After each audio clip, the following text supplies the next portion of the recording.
Hello pretty peoples, Kawajapa no Kyodori desu. I am Kyodori from Kawajapa. In today's mini lesson, we are going to talk about three very common logical particles as they work in relation to human interaction. That's to say, when we are doing something in relation to somebody else. The three particles are wo, ni, and to. And they form what we might call a sliding scale of mutuality, with to as the most mutual and wo as the least mutual. Why is that?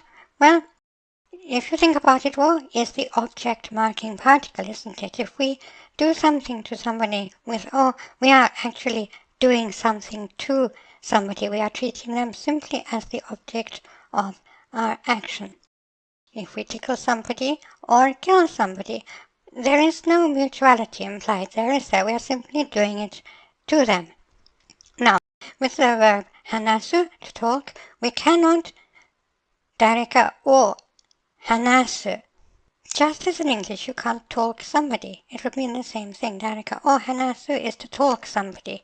And you can't do that. You can kill someone or tickle them, but you can't talk them in English or Japanese. In English, you have to talk to someone or talk with someone. In Japanese, you dareka ni hanasu or dareka to hanasu.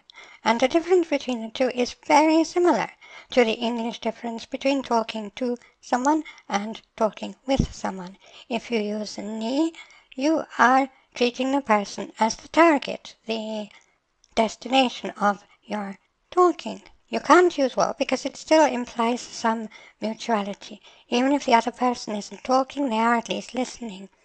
At least we hope so.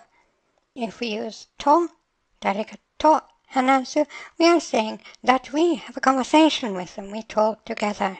The same applies to the verb ao, to meet. We can't say dareka o ao. We can say you meet someone in English, but in Japanese you can't say the equivalent. You either ni ao, which doesn't imply a great deal of mutuality, but you are still meeting the other person, aren't you? And with to ao, we are implying a meeting of two people. So if we say a quite common expression, anata ni aitakata, I wanted to see you, I wanted to meet you, I've been wanting to see you. It doesn't mean meet in the sense of meeting a new person. It means you might say it to an old friend, you might say it to someone you've been separated from for a little while, your mother or anybody. Anata ni aitakata, I wanted to see you. And this is a very common expression. If you said anata to aitakata, you'd be saying something more, I think, like, I've been wanting us to get together. I've been wanting us to meet together. It's much more of a mutual idea, the idea that there is activity going on both sides of the interaction. In the causative form, as we discussed in the causative lesson, you can't use to at all. You can only use either wo or ni. And why is that?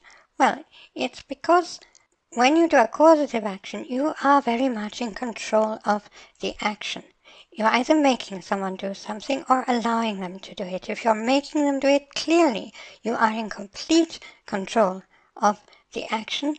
So, all other things being equal, and they're not always equal, as I explained in the potential lesson, but all other things being equal, we will tend to use wo for making someone do something, and ni for allowing them. Making them is taking complete control of them, it's treating them as the object, and allowing them is making them the target of the object. It's still implying that we have control over them. If we can allow someone to do something, the implication is that we also can prevent them from doing it. So, here we have the three common logical particles of human interaction. A sliding scale of mutuality from wo, which is completely non-mutual, to to, which is completely mutual, with ni in between the two. If you want to know more about how Japanese is really structured, we recommend Unlocking Japanese, which is available at Amazon in both paperback and Kindle editions. Thank you for attending this mini lesson. これからもよろしくお願いします. Class dismissed.